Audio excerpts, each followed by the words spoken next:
En 2018, les contribuables français ont payé 138 € de redevances audiovisuelles pour financer le service public. Les Français paient, les Français casquent, et pendant ce temps-là, c'est la liberté d'expression qui recule.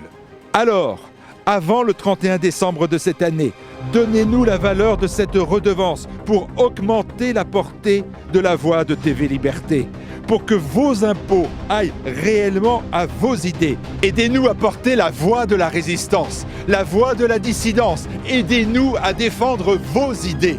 Donnez à TV Liberté.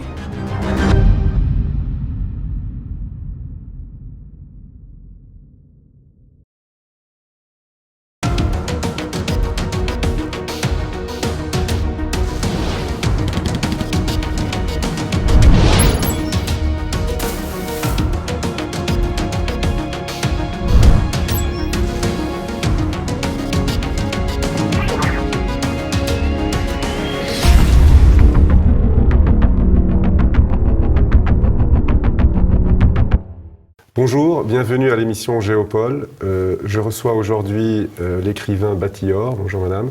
Bonjour. Nous allons traiter du califat et des non-musulmans, des minorités donc, dans le monde arabo-musulman, qu'on appelle les dhimmis.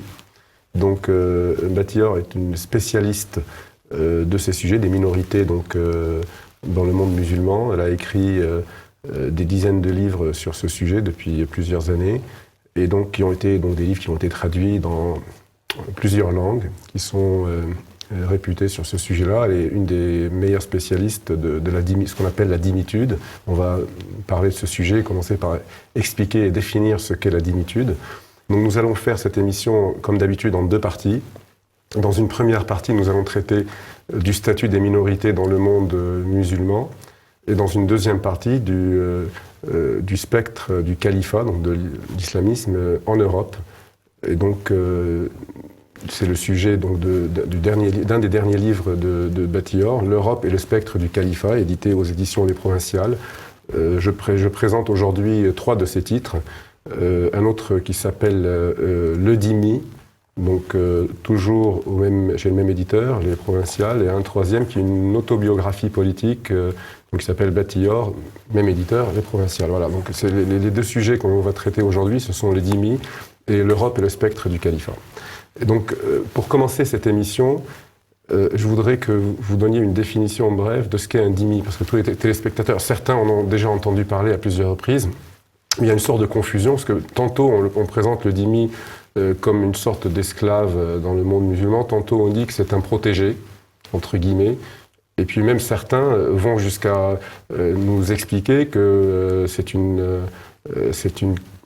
qualité d'être un dhimmi, c'est une faveur que le monde musulman fait au nom, c'est une tolérance de la part des musulmans d'attribuer ce statut aux minorités pour les protéger.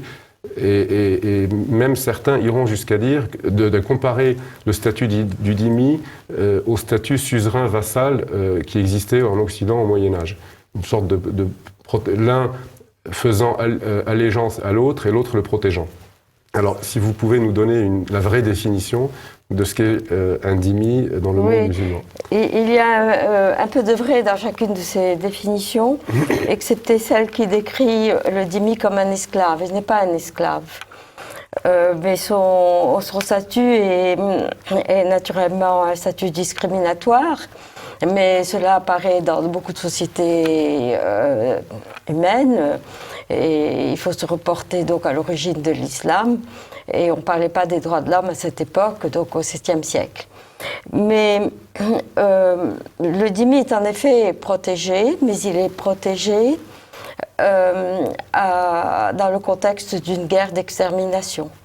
Donc c'est différent. Le système de protection est différent que le fait de protéger une personne parce qu'on l'aime et qu'on la trouve, on trouve qu'elle est faible, etc., qu'on veut la protéger quand par exemple on veut protéger des classes défavorisées. C'est pas du tout le même cas. Alors qu'est-ce que c'est d'abord que le dhimmi ? Le dhimmi, il peut y avoir plusieurs définitions. Ce sont des minorités non musulmanes dans les pays qui ont été conquis par le djihad, parce que l'origine de la condition de dhimmi, c'est le djihad. Il faut donc savoir qu'est-ce que c'est que le djihad pour pouvoir déterminer la définition du dhimmi.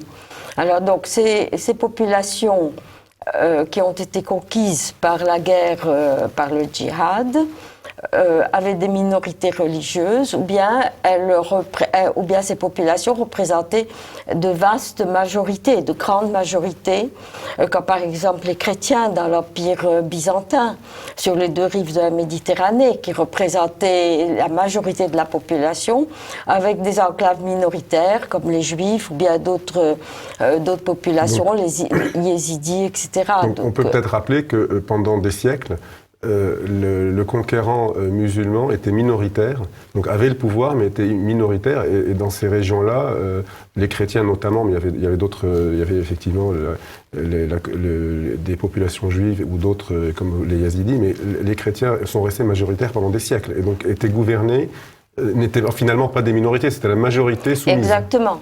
Alors c'était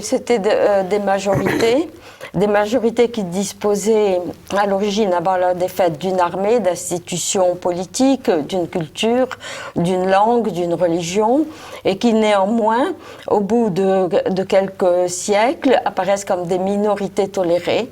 Et donc d'où ce mot de tolérance. Alors ce mot de tolérance, il faut le comprendre dans le contexte du djihad qui divise le monde en deux parties.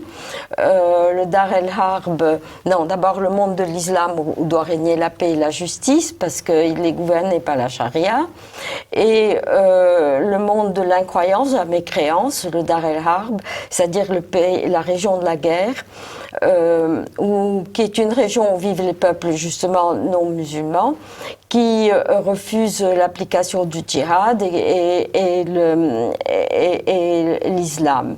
Et ce monde-là est appelé à disparaître, d'où son appellation monde de la guerre. Parce que tous les actes de guerre sont permis dans ce monde-là, la mort, la destruction, bref, les personnes du Dar el-Harb n'ont pas le droit de vivre. C'est pour ça qu'on leur fait la guerre. Et donc, qui sont les dhimmis ? Eh bien, ce sont les harbis, les personnes du Dar el-Harb, qui ont été vaincues par le djihad et qui maintenant font partie du Dar el-Harb. Alors ces personnes à l'origine n'ont pas le droit de vivre, mais par une tolérance particulière donc de l'islam à l'égard de certaines populations détentrices de religions révélées comme le judaïsme, le christianisme, les zoroastriens, eh bien ces populations peuvent bénéficier d'un statut de faveur par rapport aux païens qui sont eux obligés soit de se convertir, soit ils deviennent païens, soit ils sont mis à mort. Alors donc, dans ce contexte djihadiste, le juif ou le chrétien et le zoroastrien sont protégés. Donc en fait, c'est réservé, la dhimmitude est réservée aux monothéistes, aux religions monothéistes. Voilà, aux populations monothéistes. Je ne suis pas très sûre pour l'Asie, parce que tous les bouddhistes n'ont pas été tués jusqu'au XIIe siècle. Et également, il y a eu une attitude plus tolérante vis-à-vis des hindous. Mais bien que l'hindouisme pouvait paraître comme du paganisme, mais néanmoins, les empires arabes qui se sont établis en Asie n'ont pas exterminé tous les hindous. Mais vous le dites un peu dans votre livre, donc ces populations devaient être protégées, mais on se rend compte qu'au fil des siècles, elles disparaissent. Donc en fait, elles n'ont peut-être pas été massacrées tout le temps, mais la dhimmitude les a fait disparaître finalement, ou par l'immigration ou par la conversion. C'est ça. Alors on les accepte, on les tolère, c'est-à-dire qu'on leur dit, bon, on ne vous tue pas, mais à certaines conditions. Vous devez payer certaines taxes, dont une taxe coranique obligatoire qui s'appelle le rachat de la tête. Autrement dit, le rachat de la vie. Donc on coupe la tête, le rachat de la vie. Donc le non-paiement de cette taxe supprime la tolérance. Donc, et rétablit l'état de guerre avec le harbi. Parce que le dhimmi se révolte, il devient un harbi, donc il n'a plus le droit de vivre et on peut le tuer. Puis également, une certaine juridiction discriminatoire à l'égard, je vais parler des Juifs et des chrétiens, mais les lois étaient les mêmes pour les autres, s'établit qui vise à transformer ces majorités en minorités, en même temps que qu'une forte immigration, soit de l'Arabie, soit après la conquête turque, à partir du 9e, 10e siècle, etc., une forte immigration d'Asie, des populations turques, musulmanes, qui sont converties à l'islam, entre dans ces territoires. Donc on voit s'établir à ce moment-là un ensemble de lois discriminatoires, extrêmement discriminatoires, et en même temps une insécurité vis-à-vis des populations dhimmis, qui conduit à la destruction, conjuguée à une très forte immigration musulmane. Oui, alors toutes ces populations chrétiennes ou juives qui vivaient sur place et qui étaient donc, en tout cas pour les chrétiens majoritaires, ont fondu au fil des siècles. Alors certains se sont convertis probablement, d'autres ont... Parce qu'en fait la dhimmitude les pousse à... Oui, il y a eu aussi des phases de conversion, de conversion forcée, donc elles devaient se convertir. Il y a eu aussi beaucoup d'esclavage, de prise en esclavage sous divers prétextes des populations, notamment les chrétiens, les enfants chrétiens qui étaient pris surtout dans les Balkans, mais aussi les enfants arméniens qui étaient pris en esclavage, convertis à l'islam. Et puis aussi, il y a eu beaucoup d'expulsions et de déportations de ces populations. Mais il est probable aussi que certains ont dû se convertir par intérêt, puisque en fait, ils étaient un peu des sous-citoyens, et peut-être pour accéder à certains postes ou à certains métiers, se sont échapper à la misère aussi. Échapper à la misère. Mais au-delà de ça, on constate tout de même, alors vous allez peut-être me dire si c'est me confirmer ou m'affirmer cette impression que ceux qui ne se sont pas convertis et qui sont restés sur place ont subi un phénomène d'arabisation et d'islamisation culturelle. C'est-à-dire que, par exemple, d'ailleurs qui les dépasse, puisque aujourd'hui, lorsqu'on parle de ces populations, qu'elles soient juives ou chrétiennes, on parle de chrétiens arabes, juifs arabes, mais en réalité, ils ne l'étaient pas, puisqu'ils ne parlaient même pas la langue. Ils n'étaient pas du tout arabes, ils ne sont pas arabes. Il y a eu des juifs arabes, il y a eu des chrétiens arabes, mais les juifs arabes ont été chassés à l'époque de Mahomet, les chrétiens aussi. C'était dans les juifs arabes et les chrétiens arabes, c'était les tribus bédouines de religion juive et arabe, on est bien d'accord. Oui, pas tellement bédouines, pas nécessairement bédouines. Oui, mais les bédouins étaient géographiquement, ils n'étaient pas, par exemple... Ils étaient en Arabie. En Arabie, mais non pas en Syrie, ou au Liban, ou en Israël, ou pas au Levant, en tout cas. Voilà. Non, mais ces tribus-là, c'est intéressant. Ces tribus arabes, juives et chrétiennes étaient des sédentaires. C'était des tribus sédentaires qui vivaient dans des oasis. Tandis que les bédouins se sont convertis à l'islam, c'était des nomades. Et ces populations juives et chrétiennes vivaient sous la protection des tribus nomades avant qu'elles ne se convertissent à l'islam. Il y avait ce système de protection, mais il n'était pas accompagné de violence à l'égard des protégés. Donc ce système existait déjà en Arabie avant l'islam.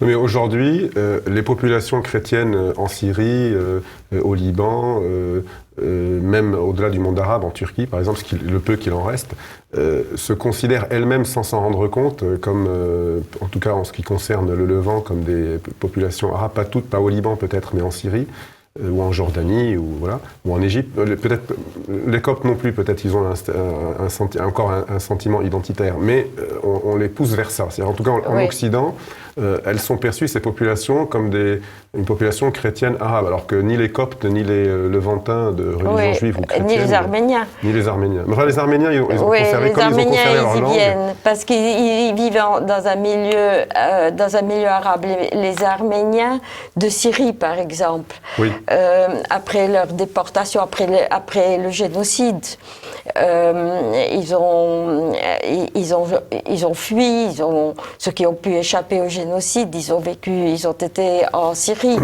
Mais ce que vous dites est vrai, là, pour ce sentiment d'appartenance arabe, Et ce sentiment apparaît, c'est un sentiment artificiel qui a été créé par l'Europe, particulièrement par la France, qui était à l'origine de la création du mouvement arabe et qui essayait, en créant avec Mohamed Ali par exemple, en créant un État arabe,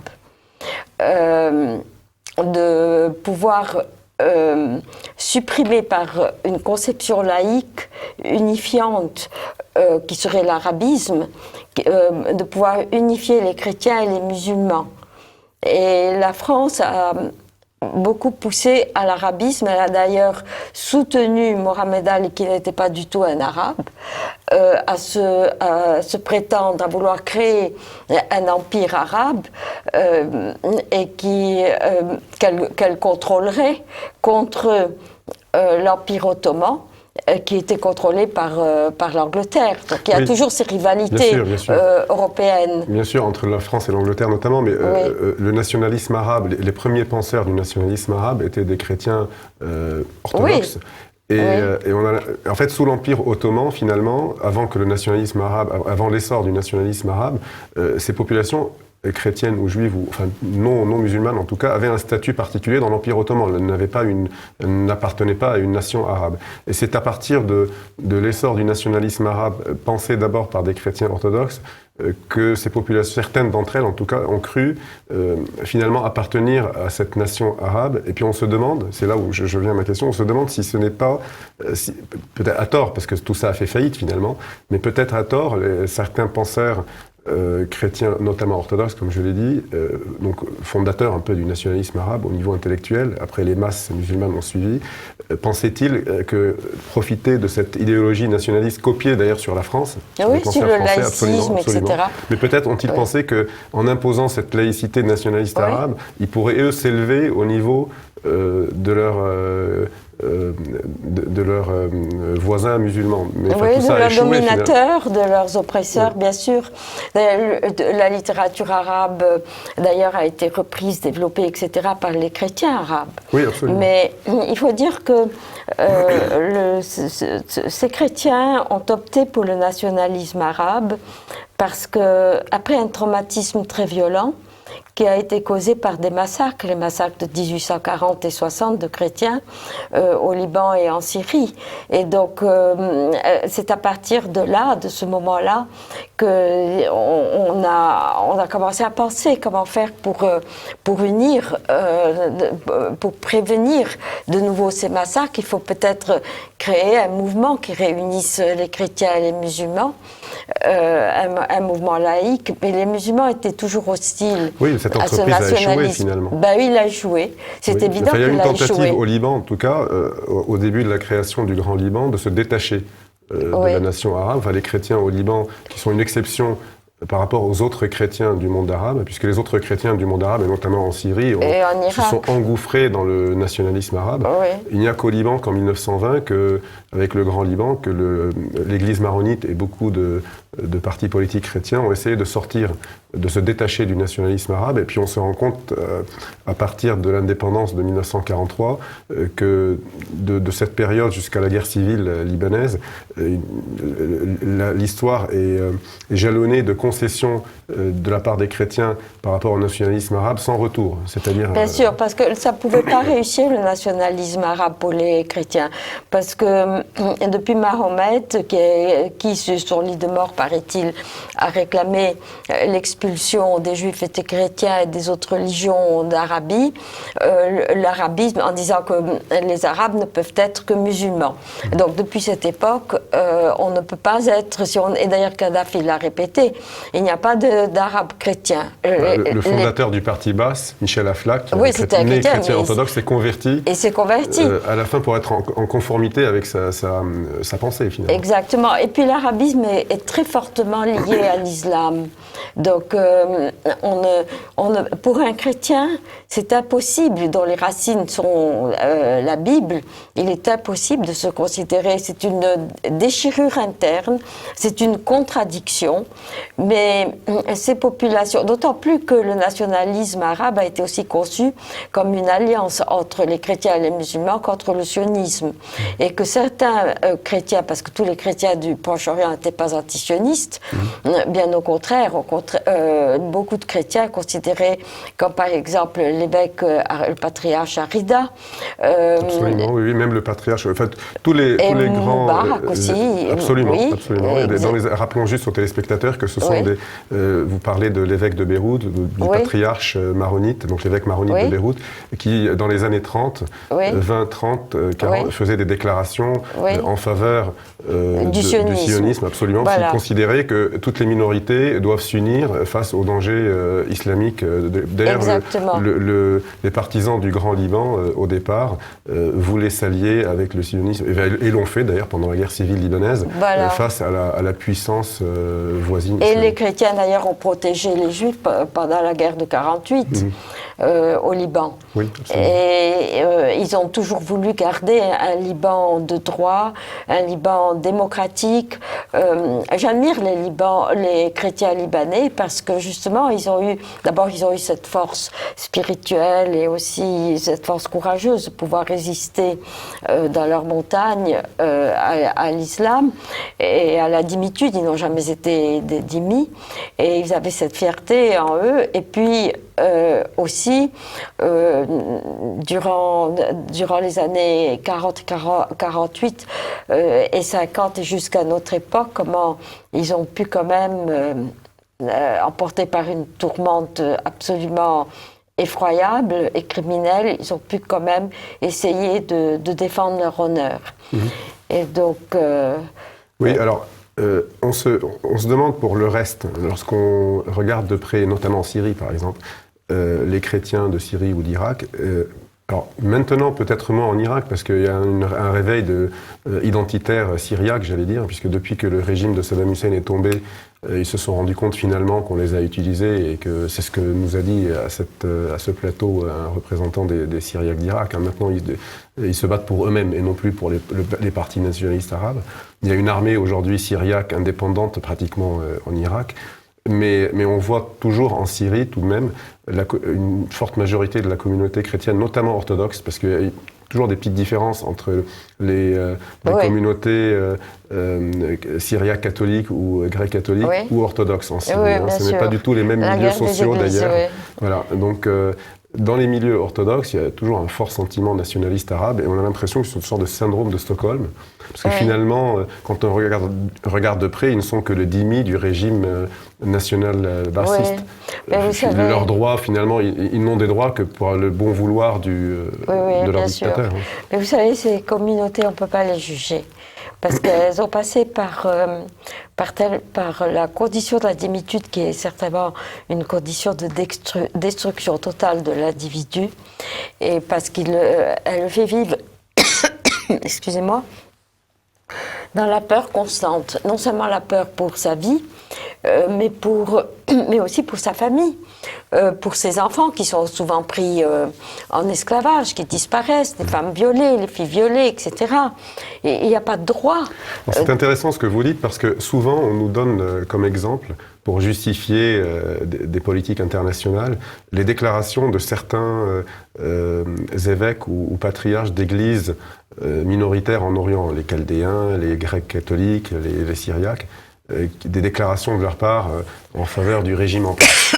Et l'on oublie très, très vite que ce sont des chefs d'église qui protègent leur population et qui sont obligés de faire des déclarations en faveur de ces régimes pour la protection de leur population. Donc ce ne sont pas des déclarations libres. Non, pas du tout. Ce n'est pas les mêmes déclarations que peut faire un patriarche maronite au Liban qui a beaucoup plus de marge de manœuvre. Et encore, pendant la guerre, pas toujours, mais maintenant un peu plus peut-être.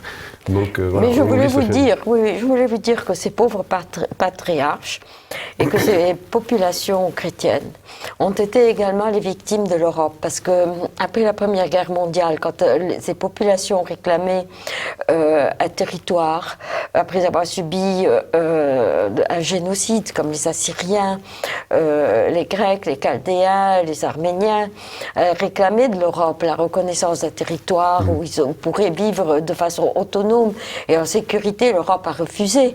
L'Europe les a obligés à entrer dans le nationalisme arabe. Elle n'avait que cette possibilité. On leur a dit nous ne vous protégerons plus. C'est Lord Curzon qui le dit lui-même d'ailleurs aux Assyriens, aux chrétiens assyriens, qui demandent une protection. Après la Première Guerre mondiale, il dit non, on ne vous protégera plus. Votre seule protection, c'est de défendre les intérêts de la population majoritaire islamique.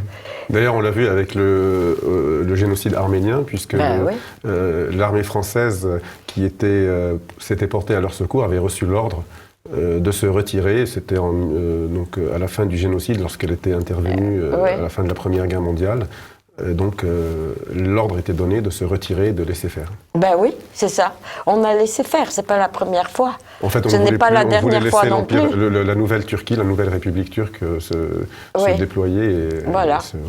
De même que pendant la guerre entre la Turquie moderne, après la chute de l'Empire ottoman et la Grèce pour l'ancienne Smyrne qui est devenue Izmir, dans laquelle je rappelle aux téléspectateurs que c'est un petit bout de l'Anatolie qui appartenait aux Grecs, qui était peuplé par des non-turcs majoritairement. Il y avait des Européens, des Italiens, des Français, une communauté juive, beaucoup de Grecs et quelques Arméniens qui ont été tous expulsés et dépossédés pendant cette guerre qui a eu lieu en 1924, et l'Europe n'a pas bougé le petit doigt. Non, mais on a continué, ça a continué. Aussi, en 50 aussi, en 1950, en Turquie. Et puis, bien sûr, la presse ne l'a pas rapporté, mais il y a eu, bien sûr, une continuation des persécutions de la dimitude, même dans les États modernes. La Turquie, en 1930, dans les années 30 en tout cas, il y avait à peu près un quart de la population turque, voire un peu plus, de religion chrétienne. Aujourd'hui, je pense que c'est autour de 1%, même pas. Oui. Donc, non, l'Europe a abandonné les populations chrétiennes parce qu'elle était plus intéressée à avoir des bonnes relations avec le nouvel empire arabe qu'elle se construisait. C'était plus important que de protéger des petites minorités. Et donc tout ça, c'est finalement, on va faire la transition avant de passer à la deuxième partie, tout ça s'est retourné contre l'Europe finalement. Parce que toute sa politique du début du siècle dernier, ce qu'elle n'a pas soutenu, finalement, au final, sa propre population finira par avoir le même statut. Exactement. Que ça se retourne contre eux. Exactement. Donc, parce qu'elle est dans le déni. Oui, c'est ça. Donc, cette première partie, c'est terminé. Vous voyez, ça passe vite et on a fait un résumé, mais j'invite les téléspectateurs à lire vos livres pour avoir plus de détails. C'est très intéressant et très documenté. Et donc, nous allons passer à la deuxième partie, justement pour évoquer le problème de l'islam en Europe. Parce que ce n'est plus l'histoire, c'est l'actualité.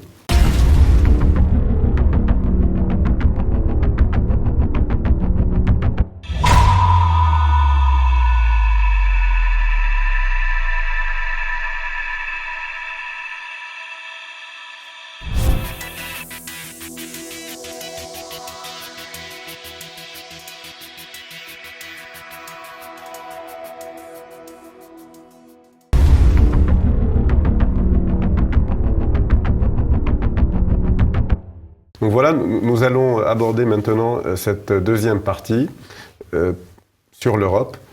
Je reprends le titre de l'un de vos livres, L'Europe et le spectre du califat. Alors, d'abord, si vous pouvez... le califat, peut-être tout le monde ne sait pas ce que c'est, mais si vous pouvez dire un mot juste pour que l'on comprenne de quoi il s'agit. Oui, le califat, c'est le représentant, le calife plutôt, c'est le représentant de l'autorité islamique sur l'ensemble de l'Oumma, c'est-à-dire l'ensemble de la communauté islamique. Et donc, il représente l'autorité du prophète sur terre. Et il doit son pouvoir, sa racine, dans son respect de l'application des lois du Coran, édictées dans le Coran ou dans la charia ou dans la sunna, c'est-à-dire la tradition juridique islamique. Alors, vous attaquez fort dès le début dans ce livre, politiquement incorrect, et je pense que ça va plaire aux téléspectateurs de TV Liberté. D'emblée, vous accusez donc les dirigeants européens d'être responsables de cette situation. Et je vous cite, vous dites l'Europe s'efface et se dissout dans une Union européenne dirigée par un organe centralisateur qui rappelle les bureaucraties totalitaires, omniprésentes et influent dans tous les secteurs politiques, culturels et les médias. Donc en fait, vous considérez que l'Union européenne, la politique de l'Union européenne est responsable de l'instauration de l'islam en Europe. D'une certaine façon, oui, mais on n'a pas passé par l'étape intermédiaire qui est celle de Rabia. Oui, justement, mais c'est dans ce chapitre-là que vous attaquez sur l'Europe. Voilà. Expliquez, si vous pouvez dire en quelques mots, ce que vous intitulez votre chapitre « Europe » ou « Eurabia ». Alors, qu'est-ce que l'Eurabia ? Voilà, alors c'est pas le califat, hein, oui, Eurabia. Oui, voilà. Alors, Eurabia, c'est une conception politique et à la fois économique, géostratégique, d'unification de l'Europe et donc l'Europe sans frontières et unie, alliée au monde méditerranéen, arabe et turc. Voilà. C'est un concept que l'on retrouve à l'époque nazie, qui a été créé par Walter Hallstein, un officier nazi, un juriste aussi, un grand juriste, qui a écrit un livre sur ce sujet, sur une Europe unifiée sans frontières, qui s'appuierait sur le plan économique sur le monde méditerranéen musulman. Tout le monde sait naturellement qu'il y avait une très forte alliance entre les nazis et l'Italie fasciste avec le monde musulman. Et donc il était normal que l'on considère que cette vision d'une Europe unifiée continuerait cette alliance avec le monde musulman. Et donc cette idée a été reprise après la guerre et ce fameux Walter Hallstein a été le premier président de la Commission européenne pendant une dizaine d'années, de 55 à 65 je crois. Et donc il a pu donc reprendre son projet et d'autant plus que déjà, il y avait se développé en Europe la volonté de s'allier avec le monde arabe. D'abord, il y avait encore les colonies, donc bien sûr, il y avait cette alliance était d'office, puis il y avait les colonies, mais ensuite, après avec la décolonisation, il semblait important que l'Europe ne voulait pas perdre ce patrimoine historique qu'elle avait investi à tous les niveaux dans le monde arabe. Et donc, elle a voulu développer ses relations avec le monde arabe. Et Eurabia, c'est ce concept d'unité entre l'Europe, donc l'Union européenne, déjà constituée, l'Union européenne, et les pays de la Ligue arabe. Et comment s'est opérée cette unification à tous les niveaux, au point de vue économique, politique, antisioniste, bien sûr, culturel, médiatique, etc. Eh bien, ça a été par divers organes, dont le dialogue euro-arabe, dont les comités Eurabia qui ont essaimé dans toute l'Europe et qui ont favorisé donc à la fois l'immigration islamique et cette influence islamique en Europe. Et c'est là où vous abordez le rôle de l'OCI, qui est l'organisation je ne sais plus le C. L'organisation de la conférence islamique, qui ensuite a changé Organisation de la coopération islamique. Alors qu'il y a un rôle extrêmement important dans l'installation donc, de l'islam en Europe. Exactement. Cette organisation regroupe pratiquement tous les pays musulmans. Voilà. Et donc est puissante financièrement et donc elle a même vous expliquez dans votre livre une sorte de charte de mode de fonctionnement, hein, donc qui est bien organisée, bien structurée pour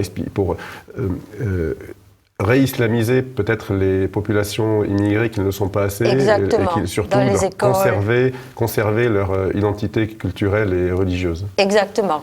Alors justement, ce livre, l'Europe et le spectre du califat, alors examine l'influence. Comment s'établit cette influence? Par quel organisme, par quel mécanisme s'établit cette influence de l'OCI? Une influence parce que c'est un corps qui représente 56 pays musulmans ou à majorité musulmane, qui ont reconnu dans leur charte que leurs lois s'incruster, s'enraciner dans la charia et dans le Coran. Donc ce sont des États qui ont une vision islamiste de leur pouvoir, de leur politique, de leur culture. Donc c'est l'OCI, ces 56 pays agissent et interagissent avec les pays de l'Union européenne. Et c'est très intéressant parce que c'est par ces canaux, c'est par ces réseaux, une infinité de réseaux qui se sont établis entre ces deux blocs, que passe cette influence islamique en Europe. Alors, pourquoi le califat ? Oui, allez-y. Pourquoi le califat ? Eh bien, parce que l'OCI veut établir un califat. Sa vision, c'est le rétablissement du califat. C'est le désir de tous les musulmans, d'ailleurs, enfin la plupart des musulmans, excepté ceux les modernistes, mais les traditionalistes veulent rétablir un califat. Donc, l'idée est donc de l'OCI d'établir, de nommer un califat, et pourquoi l'Europe, de quelle façon l'Europe favorise involontairement cette politique? Pourquoi? Parce que l'Europe l'Union européenne de Javier Solana voulait renforcer à tout prix le pouvoir de l'ONU. Or, l'OCI domine l'ONU. Oui, puisque déjà, c'est 56 pays. Voilà. Donc ils ont un vote automatique et de plus par son pouvoir économique et ses pétrodollars qui n'ont pas de fin. Donc, en fait, cette organisation est déjà financée par tous les pays pétroliers. Exactement. Et donc on arrive donc à voir comme par exemple l'Alliance des civilisations qui s'est développée, etc., qui est aussi un système d'influence de l'OCI en Amérique et en Europe. Mais vous dites qu'ils ont une stratégie aussi, puisque vous évoquez cette stratégie de lutte contre l'islamophobie, qui est en fait assimilée, en gros, ce qu'ils appellent eux l'islamophobie au racisme. Mais en fait, c'est une vieille stratégie, enfin moi il me semble que c'est une vieille stratégie de la gauche qui utilisait l'antiracisme pour imposer son idéologie. Et donc là, on a l'impression qu'ils ont copié cette méthode d'utiliser l'islamophobie finalement pour avancer, c'est de se victimiser. Bon, ça, voilà. Alors justement, mais en fait, la demande de punir l'islamophobie vient de l'OCI. Oui. Et c'est son représentant, Ekmalidine Ihsanoglou, je m'excuse pour ma prononciation, qui faisait des demandes constantes par les différents lobbies pro-islamistes européens du dialogue euro-arabe et de Rabia. Ils ont cherché à imposer, en effet, le respect, ce que l'islam considère comme insultant vis-à-vis des musulmans. Oui, donc Et donc, l'islamophobie. Mais qu'est-ce que c'est que l'islamophobie? En fait, ce qui apparaît, c'est que c'est ce qu'on a imposé aux Européens, c'est la condition de la dhimitude. oui, autrement dit, tout ce qui n'est pas musulman est islamophobe. Oui, alors non, c'est qu'on peut pas insulter l'islam, on peut pas critiquer les musulmans, mais aussi le dhimmi, s'il critiquait l'islam, eh bien il était tué. Alors il critiquait, il pouvait dire n'importe quoi, c'était pris comme une critique, comme il n'avait pas le droit de témoigner contre un musulman devant un tribunal. Alors donc, s'il disait quelque chose, ou bien si le musulman lui en voulait, comme par exemple le cas de Asia Bibi. Oui, oui, rappelons, donc c'est un peu d'actualité, ça aussi. Asia Bibi est une femme pakistanaise chrétienne. Mère de famille, d'ailleurs. Mère de famille, et qui avait été accusée de blasphème. Alors là aussi, tout dépend comment on définit le blasphème. Elle avait bu dans l'eau où des musulmans venaient boire, voilà. Dans un puits. Elle a osé boire dans un puits qui était dans lequel... Utilisé par les musulmans. Utilisé par des musulmans. Et rien que ça, c'est un blasphème, elle a été condamnée à mort. Non, c'était pas tellement un blasphème, c'est interdit peut-être dans les milieux chiites, parce que les chrétiens sont considérés comme impurs. Voilà, mais ça a été considéré comme un blasphème par la justice pakistanaise. Voilà, alors peut-être elle a dit quelque chose, et cela a été utilisé, la personne qui l'a accusée a dit qu'elle a blasphémé. On ne sait pas ce qu'elle a dit, mais on l'a accusée d'avoir fait un blasphème. Et comme son témoignage ne vaut pas contre celui d'un musulman. Aussi que quand on est quand on est un dhimmi dans le monde musulman, la parole d'un non-musulman ne vaut pas la parole d'un musulman devant la justice. Non, c'est là. Alors il faut souligner les bienfaits de la loi du talion, qui établit justement œil pour œil, etc., qui établit une équivalence entre le crime et la sanction, entre l'offense et la sanction, et qui dit qu'on ne doit pas exagérer. Si on a fait telle chose, eh bien la sanction sera ça. Ça doit être proportionnel. Tandis que dans l'islam, il n'y a pas de loi du talion, il y a le talion entre musulmans, mais pas entre musulmans et non-musulmans, parce que les non-musulmans ne sont pas égaux, leur sang n'est pas égaux. Voilà, ils ne sont pas égaux aux musulmans. Donc, le non-musulman, à ce moment, on peut punir le non-musulman d'une offense. Heureusement que cela n'est pas dans tous les pays musulmans, mais tout de même, je ne sais pas comment est la justice actuellement dans tous les pays musulmans, mais de toute façon, on punit plus sévèrement le non-musulman pour une certaine offense que si ça avait été un musulman. Oui, en tout cas, on a des exemples pour vous répondre comment c'est, je ne sais pas dans tous les pays musulmans, mais en tout cas, on a deux exemples. On a le Pakistan, on a l'Égypte. Alors pour le Pakistan, Asia Bibi a été condamnée à mort. Alors ça fait 10 ans qu'elle était en prison parce qu'il y a eu des recours, etc. Et ceux qui l'ont défendue ont été assassinés. Leurs assassins n'ont pas été trop inquiétés. Aujourd'hui, elle vient d'être... donc les juges ont finalement accepté de la libérer, et eux-mêmes, juges musulmans pakistanais, sont menacés de mort, et certains donc religieux ont émis des fatwas contre eux. Mais on le voit aussi en Égypte, sur la justice égyptienne. Pourtant, l'Égypte est censée être un pays... non islamiste, puisque le régime islamiste a été renversé. Vous savez bien que très souvent, les agresseurs des Coptes n'écopent de pas grand-chose, généralement, où on les traite de fous, voilà. Et puis le moindre chrétien qui commet le moindre crime ou pseudo-crime contre un musulman est condamné très très sévèrement. Donc il y a même en Égypte, il y a un décalage entre les deux. Malheureusement, mais je suis sûre que beaucoup d'Égyptiens sont hostiles à cette situation et la réprouvent, mais il y a là un problème, un problème très difficile à régler au sein des pays musulmans, quel que soit le désir. On va voir maintenant avec le Pakistan. Le chef du gouvernement a déclaré qu'il fallait protéger Asia Bibi, etc. Elle a été défendue, mais il y a là une résistance, une rémanence. Enfin, on parle d'exil. Ces derniers jours, on a parlé... Oui, la seule solution partir, pour la protéger, c'est qu'elle parte. Oui, oui. Et puis, dans le cas du blasphème, n'importe qui peut tuer le blasphémateur. C'est pas seulement le juge qui désigne le bourreau. C'est n'importe qui peut tuer. Alors là, c'est très dangereux pour cette personne et aussi pour ceux qui l'ont défendu, ses avocats. Oui, absolument. D'ailleurs, comme on l'a signalé, un député avait été assassiné pour avoir pris sa défense il y a quelques années. Donc, alors après, vous traitez le sujet du multiculturalisme et donc vous expliquez que c'est une idée européenne, de l'Union européenne, vous voulez dire, et qu'il y a deux processus.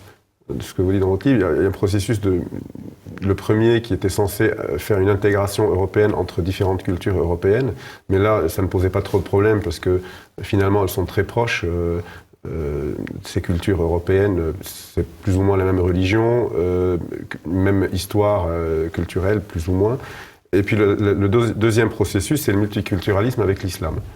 Et c'est ça qui pose problème. Alors, cette stratégie européenne, est-ce qu'ils s'en rendent compte que, enfin, ils ont bien vu ces deux processus ou ils les mélangent pour eux, c'est exactement la même chose? C'est par naïveté ou c'est une volonté?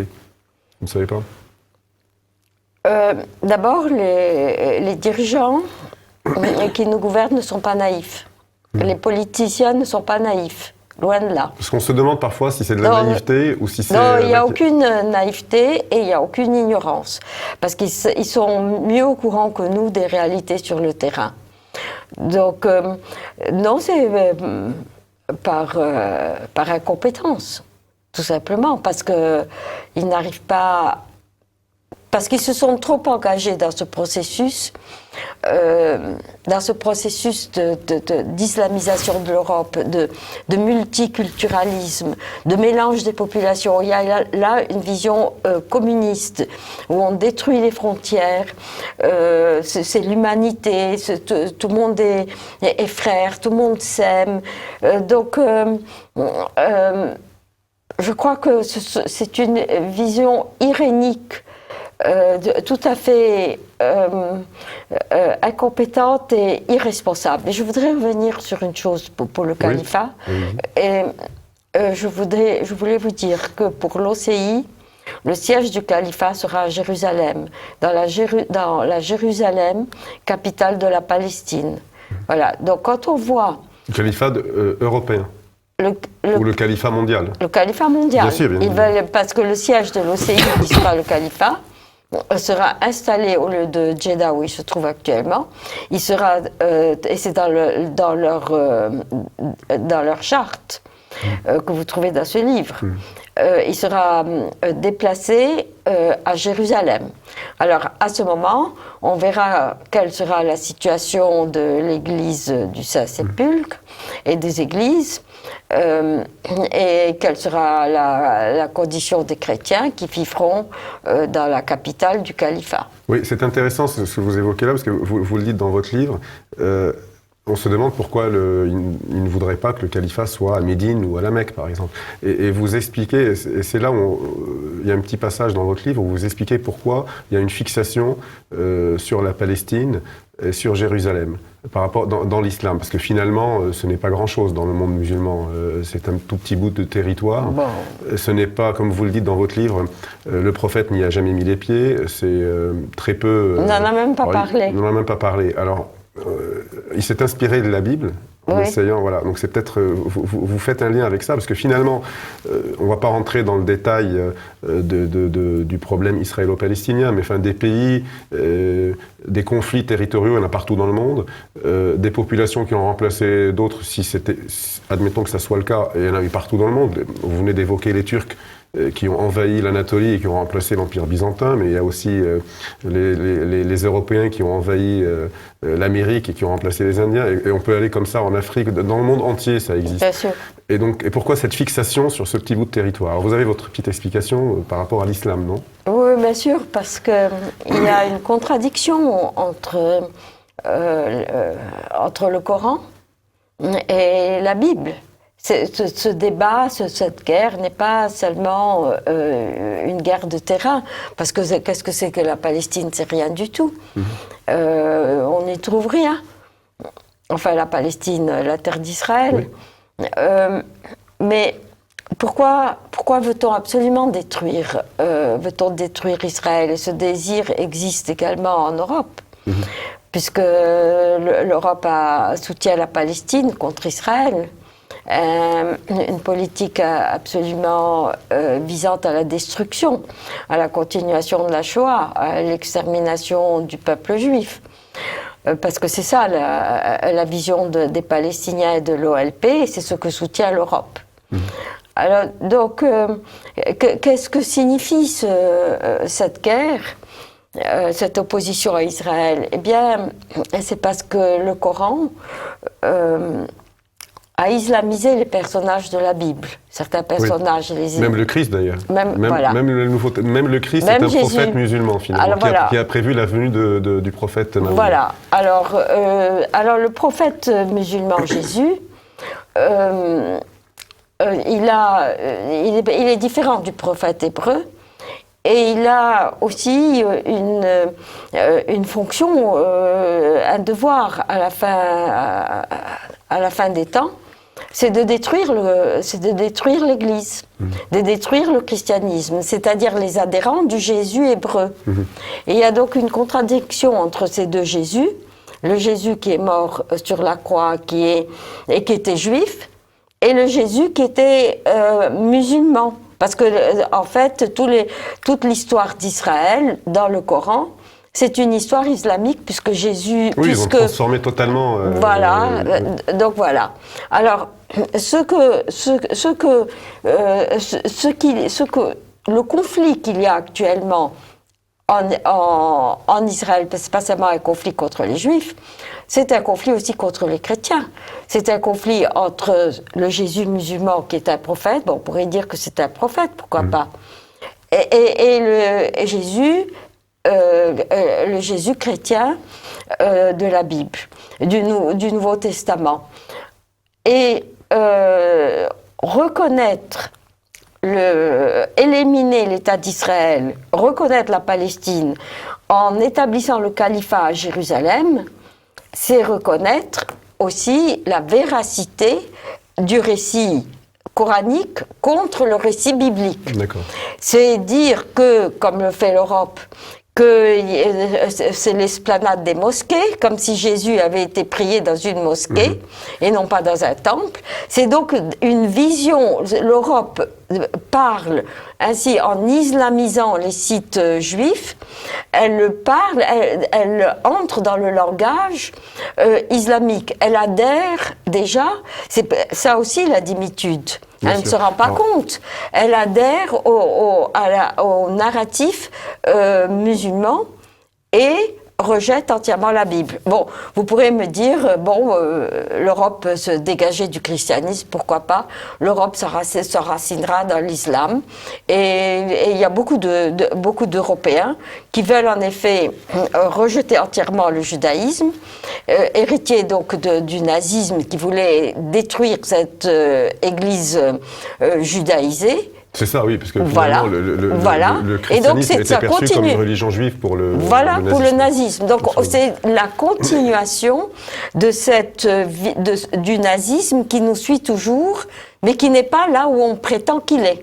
Il n'est pas dans les mouvements populistes, au contraire, il est ailleurs. Oui, cherchez-le. Absolument. Mais c'est pas difficile de le trouver. C'est pas là où on le montre, il est là où on croit que ceux qui sont présentés comme des modérés, finalement, le sont. Voilà, c'est les exactement. Vrais. Je comprends votre vision.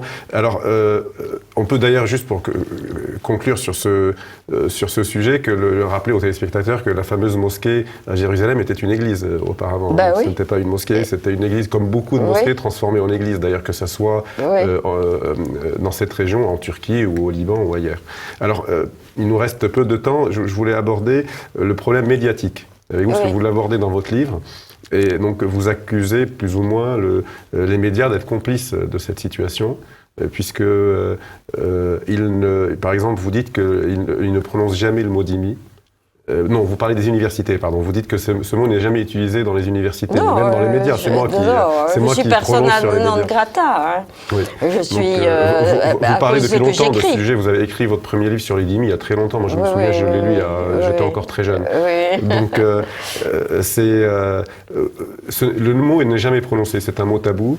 Et comme le djihad. Comme le djihad. Et puis, mieux encore, il s'acharne à vouloir un peu falsifier l'histoire, puisqu'ils essayent tout le temps de nous expliquer que finalement les musulmans ont inventé les mathématiques, que l'art c'est islamique. En fait, il n'y a pas Oui, c'est le narratif, ils acceptent le narratif musulman. Mais vous savez, c'est un gros problème. Bon, il y a le problème des médias, mais c'est un gros problème parce qu'en fait, ce qu'on veut, c'est faire la paix. C'est comment arriver. Vous avez très bien expliqué tout le contentieux, mais comment en sortir, comment faire la paix. On n'a pas les Européens ont pensé avec le nationalisme arabe, on a vu que ça ne marchait pas. Ensuite, le palestinisme pour unir les chrétiens et les musulmans contre les juifs et les massacrer, et exterminer, éliminer Israël. Ça n'a pas marché non plus. Alors, comment faire avec nos amis musulmans qui cherchent comme nous, comment faire, comment parler à ces personnes, comme le général Sisi, comme, je ne sais plus comment il s'appelle, le Premier ministre du Pakistan. Oui, j'ai oublié son nom. Ali Khan, je ne sais pas quoi, parce qu'il est tout à fait favorable à des idées modernes. Et même en Arabie Saoudite, même ailleurs, dans les pays musulmans. Le problème, c'est qu'ils sont minoritaires. Ils sont très minoritaires. Et je trouve que ce que je reproche aux médias, mais peut-être que ça changera, mais surtout aux universités, pas tellement aux médias, aux universités, c'est de favoriser l'extrémisme islamiste en ne le dénonçant pas. Alors, si, au contraire, comme nous invitent à le faire bien des musulmans, n'est-ce pas? Certains musulmans sont dénoncent très farouchement. Oui, parfois ils sont plus radicaux que les non-musulmans. C'est ça. Contre l'islamisme. Voilà. Alors, je pense que si on essayait tout à la fois de dénoncer ce fanatisme et cette façon traditionnelle très fanatique. Si on arrivait à faire abolir l'idéologie djihadiste, déjà, alors là, on avancerait vraiment, ce serait un grand pas pour trouver un terrain d'entente entre le judaïsme, le christianisme et l'islam. Mais le problème, on va vous répéter ça tout le temps, c'est que le Coran est incréé et donc mais difficilement ça fait rien, on peut trouver, vous savez, les théologiens, ils sont très habiles, hein, et ils pourraient trouver des espèces de façons de raisonner et pour prouver que, voilà, on peut interpréter différemment la parole du prophète Mahomet. Vous savez, il faut le faire, sinon on va vers quoi? Et on voit même dans les pays arabes, maintenant les pays du Golfe, et en Arabie Saoudite, on voit un effort pour se rapprocher. D'abord pour se rapprocher d'Israël, j'espère que l'Europe n'arrêtera pas ce progrès, ou bien pour se rapprocher aussi de la modernité, avec les femmes par exemple, le statut de la femme. Alors, ce sont des petits pas, mais il faut les encourager. Ce sont peut-être des petits pas à nos yeux, mais pour les populations locales, c'est énorme. Exactement, exactement. Et donc, je trouve que cacher la vérité ne va pas aider les populations musulmanes à combattre le fanatisme dont elles voudraient se débarrasser. Très bien, merci. En tout cas, l'émission s'est terminée, c'est passé vite. Merci d'avoir répondu à notre invitation. Et donc, je rappelle le titre de vos livres, L'Europe et le spectre du califat, Le Dhimmi et Autobiographie Batior. Donc, les trois sont aux éditions Les Provinciales. Merci, chers téléspectateurs, de nous avoir regardés et à bientôt.